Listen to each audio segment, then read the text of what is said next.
Vamos a avanzar entonces al último tiempo.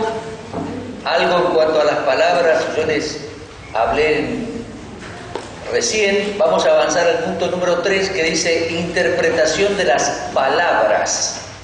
Eso es importante. Yo recién le hablaba de Sion, que algunos lo pueden interpretar como el corazón o como la iglesia, pero Sion es Sion.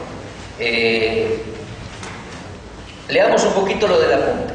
Dice, interpretación de las palabras del texto bíblico. Es muy importante la interpretación de cada palabra con el uso habitual que le daban en aquellos lugares y tiempos. ¿Se da cuenta? Hoy en día, hasta hoy en día eso es muy notable y muy importante. Ahí puse un par de ejemplos.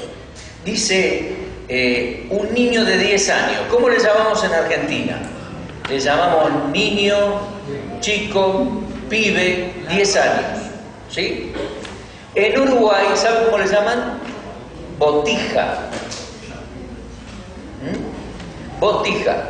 ¿Qué más hay? A ver, en Bolivia le llaman pelado, sobre todo en Santa Cruz de la Sierra, un pelado. Y a veces el santacruceño lo pone en diminutivo y le dice peladiño. El diminutivo de ellos es ese iño. En distintos lugares cambia el diminutivo también. Nosotros, ¿cómo decimos cuando algo es chiquito? Chiquito, hito. Pero, por ejemplo, en Colombia es ico, ico. Estaba una vez en Colombia, como reuniones acá, la enseñanza bíblica, tomamos un café en el intermedio y todo, y viene una hermana, me mira a la cara, me mira y me dice, hermano, ¿le provoca un tintico? Yo me quedé mirando a la hermana. ¿Qué propuesta me hace? ¿Le provoca un tintico? La hermanita me estaba diciendo si quería, si me gustaba, un cafecito negro chiquito. Al café le llaman tinto y al chiquitito le llaman tintico. Le provoca, quisiera, le gusta, le provoca un tintico. Yo tuve que explicarle, como si fuera traductor yo del griego, ¿de qué? ¿Entiendes? Le tuve que explicar, porque me tuve que informar qué me quiso decir. Y así, la palabra chico, niño, pibe, botija, en Bolivia le llaman peladito o peladiño. En Colombia le llaman sardino. Y a las chicas, a las nenas, a las nenitas le llaman sardinitas, sardinas. ¿Cómo puede ser? Sí, así es. Y en México, chavo, chavito. Un niño pibe de 10, 12 años, un chavito, un chavo. Ahora miren, nosotros vivimos en Latinoamérica, hablamos el mismo idioma y vivimos al mismo tiempo, es decir, somos contemporáneos. Y miren cómo varían las palabras. Hay otro ejemplo ahí, un ómnibus de 50 pasajeros. En Argentina, ¿cómo le llamamos? Ómnibus, micro, de larga distancia, algo así. En Uruguay le llaman bus, bueno, en Chile también, bus, es común la palabra bus, más o menos. Pero, por ejemplo, en Bolivia le llaman flota. Me tomo una flota. Es el micro, el bus de 50 pasajeros, que va de ciudad en ciudad, a larga distancia. Es una flota. Y en México le llaman camión. Camión. Nosotros argentinos le decimos camión al camión. O sea, ese vehículo que lleva cargas, eso le llaman camión al ómnibus ese de 50 pasajeros, ¿no? Entonces debemos interpretar cada palabra para entender de qué nos habla el otro individuo, ¿no? Y cuanto más con la Biblia, porque la Biblia, hermanos, hace siglos, bueno, la Biblia, los distintos libros de la Biblia hace siglos que fueron escritos. Los de Moisés hace 35 siglos. Y el último libro en ser escrito, el Apocalipsis, hace 20 siglos. ¿Se da cuenta? Y en distintos continentes, distintas culturas, distintas costumbres. Claro, Corremos con la ventaja, en un sentido ventaja, en otro sentido desventaja, de que los traductores han puesto palabras que para nosotros son entendibles en castellano. Pero qué importante es traducir la palabra en su justo uso. Vamos a la hoja 8 y ahí hay un listado de palabras.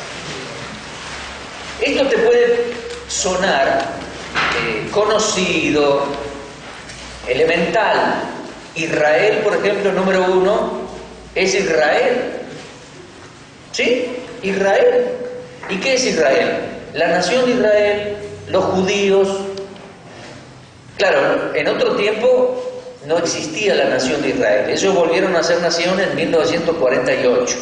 Entonces, para nosotros de Israel, bueno, la nación de Israel. Pero bíblicamente hablando, Israel, es la nación de Israel, es la descendencia de Abraham, Isaac, Jacob. Jacob, ese muchacho se llamaba Jacob, Dios le cambió el nombre y le puso el nombre de Israel. Él fue papá de 12 varones, qué lío esa casa, 12 varones, 12 familias, 12 tribus de Israel. Desde allá descienden, son los judíos, los israelitas, ¿sí? No debemos confundir eso. Y frecuentemente sucede, hermanos. Ya les dije hace un ratito de la señora testigo de Jehová, que decía, las 12 tribus de Israel, Apocalipsis 7, 12.000 de cada una de las 12 tribus. Y las menciona, 12.000 de la tribu de tal, 12.000 de la tribu de tal. Dice, no, pero no son, ¿Ah, no? ¿Por qué no? No, dice, porque esos son los 144.000, los testigos de... Pero señora, mire que dice tribu de Israel. Y además una cosa le digo, señora, no se moleste, pero dice muchachos, dice varones. Así que ni piense usted en ingresar al grupo. Dice muchachos. En Apocalipsis 7, en Apocalipsis 14 dice que son muchachos jóvenes, dice que no se contaminaron con mujeres. Así dice. Son vírgenes. Palabra para explicar. Hermanas, no son contaminantes. Lo que pasa es que en el futuro, cuando en la gran tribulación estos muchachos vivan su experiencia, la van a vivir como solteros, en un tiempo cortito, en medio de la gran tribulación, en medio de la gran persecución, y van a ser como Jeremías. Dios le dijo a Jeremías que no se case. Es un caso específico, no es una enseñanza para todos, no, es específico.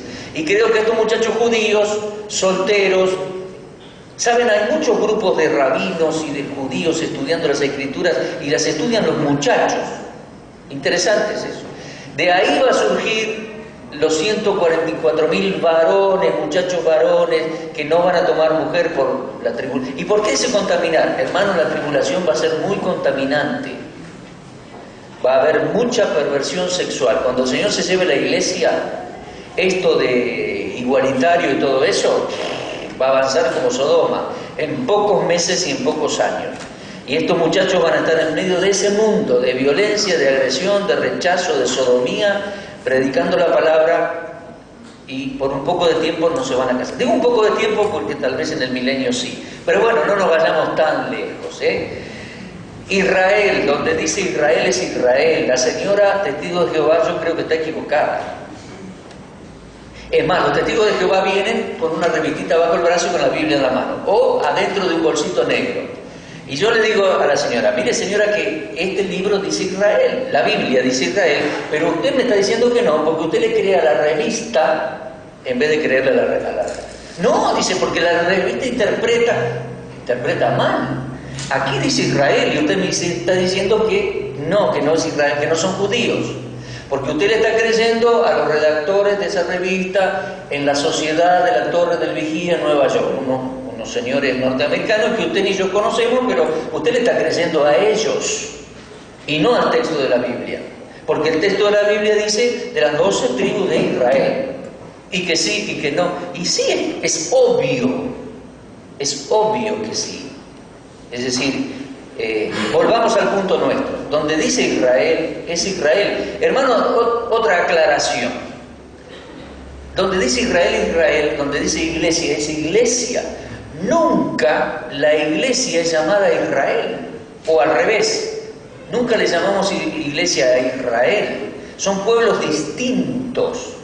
Hay un texto que puede prestarse a confusión, siempre lo aclaro. En Gálatas 6, Pablo habla del Israel de Dios, porque él estaba en el trasfondo luchando contra judaizantes y los consideraba a ellos que no eran del Israel de Dios, eran judíos inconversos. Por eso en Romanos 9 dice que no todos son verdaderos israelitas. Los verdaderos israelitas eran los que recibían el Mesías y al creer eran hechos miembros de la iglesia. Bueno, es la única cita que puede prestarse a discusión o a aclaraciones. Pero hermano, donde dice Israel en la Biblia, es Israel. Y donde dice iglesia, es iglesia. Son dos pueblos distintos. Israel son los judíos, la descendencia de Abraham, Isaac, Jacob, las 12 tribus de Israel. ¿Sí? La iglesia es el conjunto de personas que individualmente en algún momento hemos recibido a Cristo como Salvador personal. Formamos parte de un nuevo pueblo llamado la Iglesia de Dios. Pueblo que comenzó su formación en Hechos 2 y la terminará en el arrebatamiento. Dios nos va a llevar al cielo. Es un pueblo celestial. Nunca debe ser confundido con el pueblo terrenal de Dios, los israelitas. ¿De acuerdo? Palabras, muy importante mantener en mente las palabras, el correcto significado. Israel, Sión, les expliqué en la hora anterior. Sión es una colinita ahí en Jerusalén y ellos aman Sión, los judíos, aman las piedras de Jerusalén, lo dice el Salmo 102. Y cuando usted va y los mira, ellos están rezando ahí y aman las piedras de Jerusalén. Pero el Jerusalén es Sión. Número 4 aquí, iglesia, recién les dije. Esto es muy sencillo, yo sé que ustedes lo saben, pero a veces debemos aclararlo. En cuanto a Israel, no solo la señora testigo de Jehová, yo creo que está equivocada. ¿Sabe qué? Los reformadores se equivocaron. Los reformadores, grandes hombres,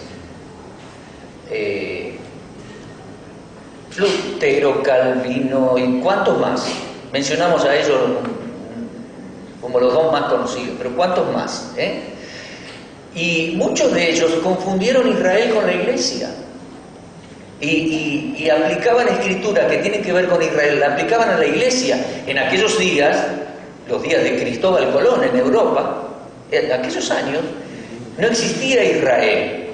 Existían algunos judíos por ahí por Europa. Y hablando de judíos en Europa, Lutero se enojó con los judíos porque él comenzó a predicar el evangelio y los judíos no quisieron creerle. En Alemania, Lutero. Y se enojó con los judíos y algunos de sus escritos llegaron a ser agresivos con los judíos. Hoy podríamos decir, en alguna medida Lutero fue un poco antisemitista. Quedó escrito, búsquenlo en Google, se puede buscar todo bien. Y lo terrible del caso es que unos 4 siglos después, parientes suyos, lamentablemente, con disculpa lo digo, el nazismo alemán, que mató 6 millones de judíos, en algún momento usaron los escritos de Lutero para justificar la acción. Metida de pata se mandó el hermanito Martín. No, en serio, le vamos a dar un abrazo en el cielo, gran hombre de Dios. Pero en su momento confundió Israel con la iglesia y en su momento se enojó con los judíos, escribió mal acerca de eso y mire qué metida de pata, qué repercusión tuvo. Cuidado, Israel no es la iglesia. Teólogos evangélicos, teólogos cristianos de renombre han confundido a Israel con la iglesia. Los reformadores, amilenialistas, pactistas, vamos a hablar un poco más de ellos y de sus doctrinas mañana, miércoles, ¿no? Mañana y el jueves, tenemos tiempo. Confundieron Israel con la iglesia, lo que denominamos que son amilenialistas, los que no creen en un milenio. Es sin. Milenio, amilenialista. Hay muchos hubieron muchos escritores que no creían en el milenio y creían que el reino, el milenio, es ahora en la iglesia. Entonces hicieron unos líos de interpretación. porque creyeron que la iglesia es el reino y el reino es la iglesia. Se equivocaron, y vamos a ver que los reformadores se equivocaron en varias cosas. Vamos a ver un poco mañana, y voy a traer los puntos principales. Los reformadores se equivocaron en los postulados que hoy se llaman postulados calvinistas, puntos de creencias que fueron edificados o fueron construidos con texto fuera de contexto. Ese es otro punto que vamos a ir viendo más adelante. El texto tiene que estar dentro del contexto para no hacerle decir a la frase algo que originalmente el texto no decía.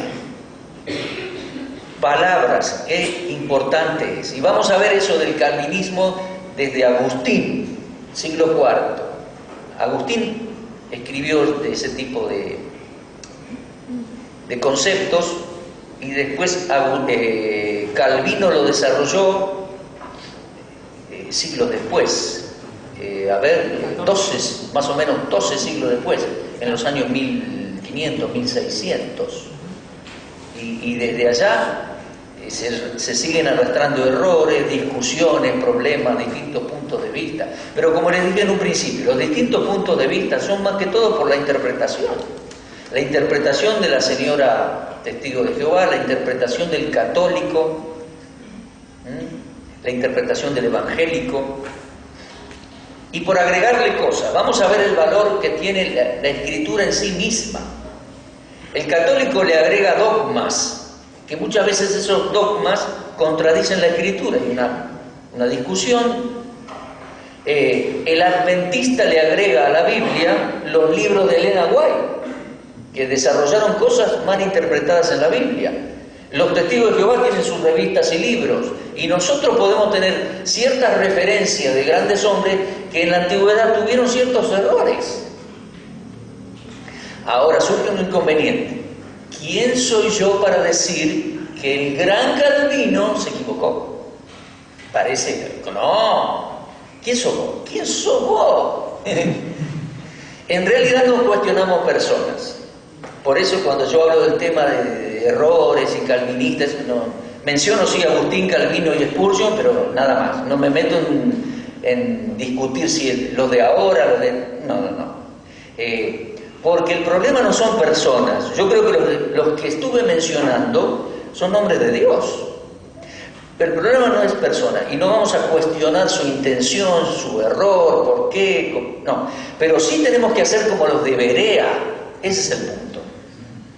Tenemos que hacer como los berenses, que llegó Pablo predicando y ellos tomaron el texto bíblico y comprobaron y leyeron para ver si en realidad eran así las cosas, o para constatar cómo eran realmente las cosas. ¿Se dan cuenta? Es distinto. Yo no me pongo a discutir de la persona de Calvino. ¿Se dan cuenta? Pero sí puedo tomar sus escritos y comprobar a la luz de las escrituras si esas cosas son así o se equivocó en algún punto. Entonces, juzgar personas, no. Pero evaluar y estudiar y comprobar, totalmente sí. Vamos a hacer como los de Berea, para comprobar cómo fueron y son realmente las cosas. Más palabras. Reino. Bueno, lo del reino y el rey recién estábamos diciéndolo, ¿no? Hay algunos cristianos que creen que el reino es aquí y ahora. Cuando decimos hay algunos, estamos yendo a Latinoamérica, Estados Unidos, Europa, porque nos llegan los libros, porque ahora hay videitos en YouTube. Bueno, hay algunos que creen que el reino es aquí y ahora, y el rey entonces es rey en mi corazón, o es rey en la iglesia, o es rey... No, espere hermano, la Biblia es clara en decir que el rey reinará en Sion, el rey va a volver, va a ser rey en Jerusalén, y que el reino es real porque Dios se lo prometió a David, y el Mesías va a reinar en la tierra prometida porque se la prometió a Abraham, y eso es al lado nuestro, es algo que Dios le prometió a la descendencia de ellos, Abraham, Isaac, Jacob, David. El Mesías es hijo de Abraham, hijo de David, para cumplirle a los judíos todo lo que Dios le prometió. Vamos a ver eso en el desarrollo de los pactos. Ya jueves siendo para viernes. Los pactos, lo que Dios le prometió a Abraham lo va a cumplir, lo que Dios le prometió a David lo va a cumplir. Y en un sentido a mí no me prometió nada, yo soy santafesino, nací en Santa Fe, soy de los gentiles. Ahora recibí a Cristo, ahora yo estoy incorporado en ese cuerpo incorporado, que ese cuerpo que se llama la iglesia, esa asamblea, distinta a la nación de Israel. Así que no hay que confundir Israel con la iglesia y no hay que confundir reino con iglesia. ¿Qué otra palabrita? Bueno, después las palabras para salvación. Algunas palabras como redención, propiciación, perdón. ¿Saben? Cada una tiene su concepto y es muy enriquecedor estudiar cada concepto. Y aún hay ciertas palabras que tienen todo un contenido en el Antiguo y todo un contenido en el Nuevo Testamento, como la palabra redención.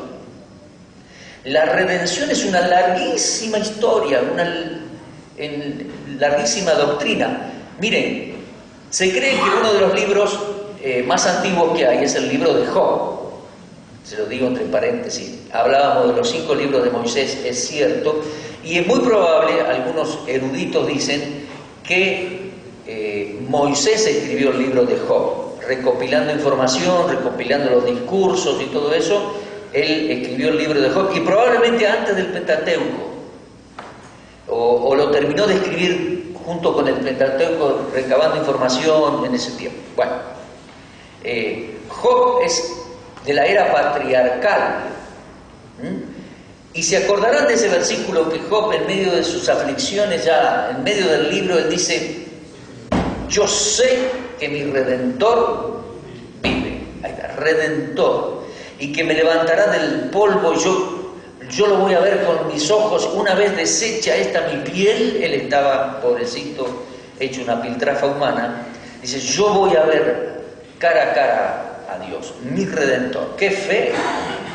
Pero mira, desde aquel entonces, desde aquella cultura patriarcal, hace como unos 4000 años, ya venía el concepto del Redentor, el que te rescata de la situación en que estés, pobreza, enfermedad, muerte, pecado, te rescata.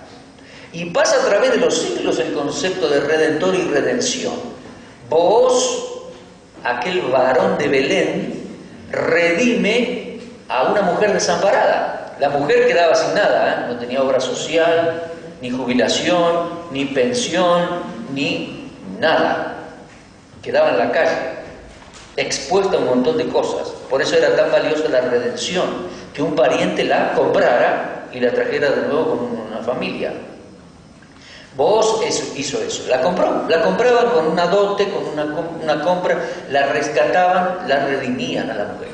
Desde antiguo viene la doctrina y apunta hacia la persona del Señor, el Mesías, el gran varón que nos rescata de todas nuestras aflicciones, paga el precio y nos rescata. Pero eso está en medio de dos mundos, el Antiguo y el Nuevo Testamento, porque se abre la predicación al Nuevo, como recién les dije, y en el Nuevo Testamento también está la redención. Se compraban casas, se compraban mujeres, se compraban esclavos y se compraban bienes.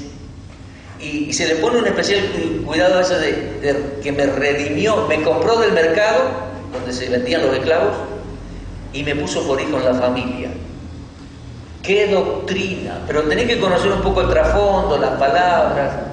Y la redención va hasta el cielo, hasta el Apocalipsis, que adoraremos al Redentor. Tremendo. Redención. La propiciación, que es otra palabra ahí, tiene que ver más que todo con el ritual judío del derramamiento de sangre dentro del templo, que inclusive tiene que ver con la palabra perdón. El ritual anual, que el sumo sacerdote entraba con sangre el día del perdón para limpiar los pecados de todo el año. Pero en Cristo tenemos perdón por su sangre, derramada no ya una vez por año, sino una vez para siempre. ¿Y cuánto que hay en esas palabras? Pero hay que interpretarlas.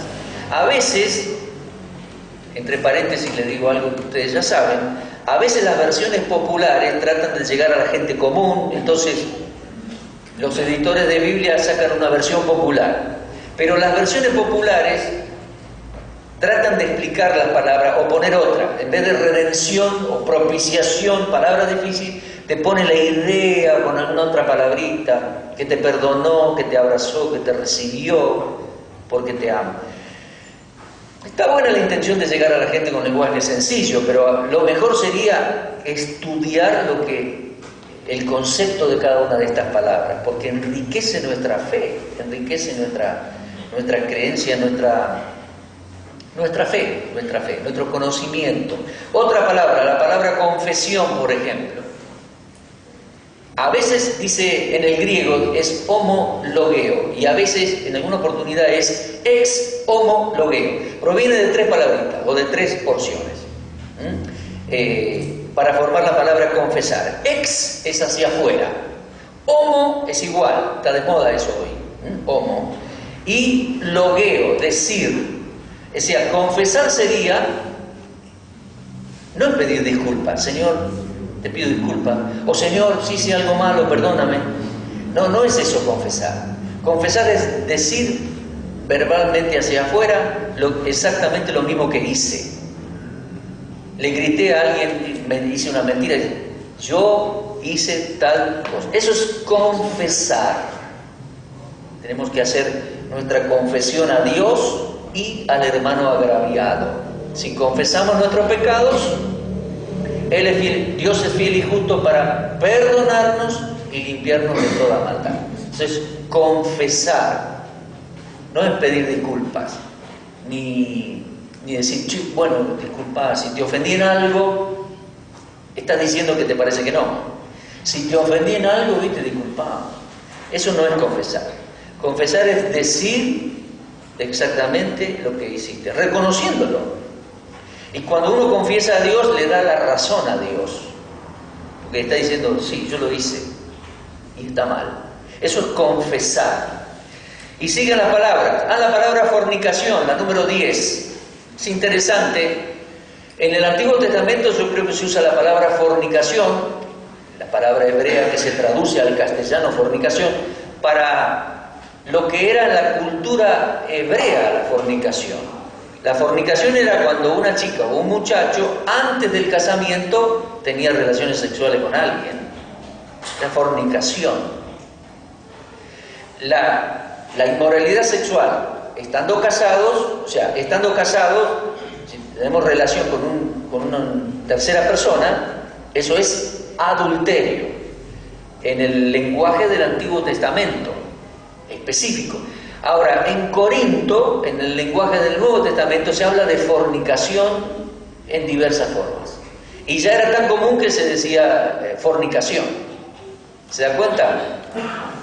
No varía mucho la cosa, pero puede llegar a confundirse lo que es fornicación y lo que es adulterio. Y en algunos casos puede ser de mucha importancia el tema. Bueno. Otra palabra, la número 11, analizando palabras, ¿se acuerdan?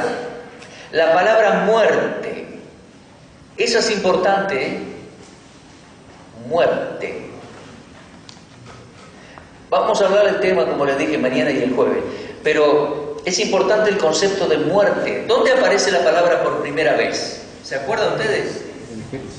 En Génesis, sí. Dios le dice a Adán, no comas del fruto, porque el día que comieres ciertamente morirás. Es la primera mención de la muerte en la Biblia. ¿Y qué hicieron Adán y Eva? Comieron, cabezones. ¿Y qué pasó? ¿Murieron? Murieron el mismo día. Pero fue muerte espiritual, muerte posicional, si quieren usar la palabra, media rara, pero fue muerte. Fueron separados de la gloria de Dios. Esa es la palabra justa. Dios los echó del jardín y para ellos fue muerte. Y ya no acceder a conversar directamente con Dios, estar con Dios, tener comunión con Dios, fue y es muerte. El día que pecaron, Dios los llamó, los enfrentó y después los echó del jardín. Les dijo todo lo que tenía que decirles y los echó del jardín. Dice, los echó. Eso es muerte espiritual. Nosotros, bueno, ellos tuvieron hijos, nietos y tataranietos y tantos nietos, y aquí estamos nosotros. Nosotros nacimos fuera del jardín o de la presencia de Dios. Nosotros nacimos, como dice Romanos 3, destituidos de la gloria de Dios, en un estado de muerte espiritual. Ahora es importante definir eso. Estamos alienados de Dios, alejados de Dios, muertos, pero muertos en delitos y pecados. No es que el ser humano común lleva algo cadavérico adentro, que se le murió el espíritu, o se le murió el alma, o se le murió algo, entonces es un cadáver caminante. No, no ese es el concepto. ¿Saben que los calvinistas piensan eso? Que el ser humano está muerto, que es un cadáver como en la morgue, frío, lo pincha con una aguja, no reacciona. Ese es por eso dice el calvinista que al estar muerto, Dios lo tiene que elegir, le tiene que dar vida, lo tiene que hacer renacer para que después crea y sea salvo, porque fue un escogido desde antes de la fundación del mundo. Todo una estructura de pensamiento que parte del punto de que el ser humano está muerto. Error, yo creo que es un error. El ser humano no está muerto. El ser humano común está muerto en delitos y pecados. Eso es bíblico. Y es estar separado de la gloria de Dios. El ser humano común sin Cristo, ¿no? Mire el significado de la palabra muerte. Al fin y al cabo, si la podemos definir con otra palabra, con un sinónimo, sería separación. Muerte es separación. Cuando murieron ese día, es decir, cuando pecaron ese día, Dios los separó de su presencia, los echó afuera. Muerte espiritual. Incluso la muerte física es muerte, es separación. Dios le dijo a Adán cuando se iban, tengo algo más que decirte, Adán. No fue así, pero se lo dijo después, se lo dijo al irse. Le dijo, con el sudor de tu rostro comerás el pan todos los días, trabajando, vas a envejecer. No se lo dijo así, pero era así. Y al final regresarás al polvo, porque polvo eres y al polvo volverás. Morirás físicamente. No se lo había dicho antes, se lo dijo después. Muerte física. Y la muerte física en sí no es que cesa o termina la existencia. No. Se separa la parte inmaterial del cuerpo, del ser humano, alma, espíritu. El cuerpo vuelve al polvo, se deteriora, tumba, muerte. Pero la parte inmaterial vuelve a Dios. Eso es muerte física. Y la Biblia habla de la muerte segunda del Apocalipsis. La muerte segunda sería la eterna separación de Dios. Juicio final, la persona es condenada y es arrojada al lago de fuego. Muerte segunda. ¿Por qué muerte segunda? Porque la primera fue cuando Adán fue separado de Dios. Los echó. La segunda será la segunda gran separación eterna. Después del juicio, muerte segunda. Infierno final, o sea, lago de fuego. Tremendo. Pero ahí está el concepto de muerte. Y hay que enfocarlo bien, porque uno puede salir diciendo una cosa, otro otra. Hoy por la tele se escucha que no hay muerte, que hay transmigración del alma, que la muerte... Espera, ¿a qué se refiere con la palabra muerte? Bueno, bíblicamente creo que es así. Muerte es separación. Morimos todos en Adán, dice Romanos 5. Cuando él pecó y fue excluido, destituido de la ira de Dios, de la gloria de Dios, destituido de la gloria de Dios. Así nacimos nosotros, en muerte espiritual, pero no es cadavérico, porque el calvinista dice que es una muerte cadavérica, espiritualmente hablando. Entonces el ser humano no puede oír a Dios, no lo puede entender, no puede creer siquiera. Lo vamos a ver. No es así. es separación, y vino el Señor y murió por nosotros, por todos, porque dice Hebreos, para que por la gracia de Dios gustase la muerte por todos. Lo vamos a ver mañana, pero qué importante el concepto de muerte, y hay otras palabras más, tribunal, ahí la lista. ¿Tribunal de qué? De juicio, tribunal de Cristo será para los cristianos, tribunal de evaluación de la vida y tribunal de premiación. Interesante. La palabra evangelio, hoy se discute el contenido del evangelio. ¿Qué quiere decir? Básicamente, buena noticia. La buena noticia de salvación. Y en 1 Corintios lo tenemos. Cristo murió por nuestros pecados, conforme a las Escrituras, fue sepultado, resucitó, y hoy se ofrece perdón y vida eterna. Pero otros le agregan cosas, el señorío para salvación, le agregan la unción, le agregan hablar en lengua, y se discute. ¿Cuál es la buena noticia? El evangelio. También se puede confundir la palabra en el contexto de Mateo, evangelio del reino, o el evangelio de salvación. Hay que hacer la diferencia. El estudio de las palabras. Cosas para tener en cuenta, ¿no? Hemos visto el trasfondo, hemos visto la geografía, la cultura del lugar y el valor de las palabras, cómo se usaban en aquel entonces y en aquel trasfondo. Para después, habiendo entendido, tratar de sacar aplicaciones para nuestra vida. Bueno, gracias por su atención. Son 11:05 de la noche. Vamos a cerrar aquí. Si Dios quiere y ustedes vuelven, nos encontramos mañana a las 20 horas. Cerremos con una palabra de oración. Señor, gracias por los libros que nos has dejado. Es tu palabra escrita, traída a través de escritores guiados por el Espíritu Santo. Qué delicada la tarea, Señor, de interpretar cada libro en su justo lugar, trasfondo, tiempo, en la geografía de aquellos lugares, en la cultura de aquellos pueblos, en el tiempo, el valor adecuado de las palabras, en el uso que se le daba en aquel entonces. Ayúdanos, Señor. Es una delicada tarea. No queremos ganar discusiones con otros. Lo más importante es encontrar el verdadero sentido de tu palabra, tu verdadera revelación, interpretar de manera correcta tu santa palabra, Señor. Eso es lo más valioso, para aprovecharlo para nuestras vidas y también compartirlo con el prójimo, con las personas que viven alrededor nuestro. Señor, gracias. Despídenos, Señor, y acompáñanos con tu cuidado, yendo a cada hogar donde estamos viviendo o somos hospedados. Gracias, Señor, y síguenos hablando al respecto. Queremos interpretar tu palabra de manera correcta, vivirla y predicarla, enseñarla. Te lo pedimos y te damos muchas gracias por este tiempo, este seminario, estos talleres y este tiempo que podemos compartir con los hermanos. Oramos en el nombre de Cristo. Amén. Gracias por su atención y será entonces hasta mañana si Dios quiere.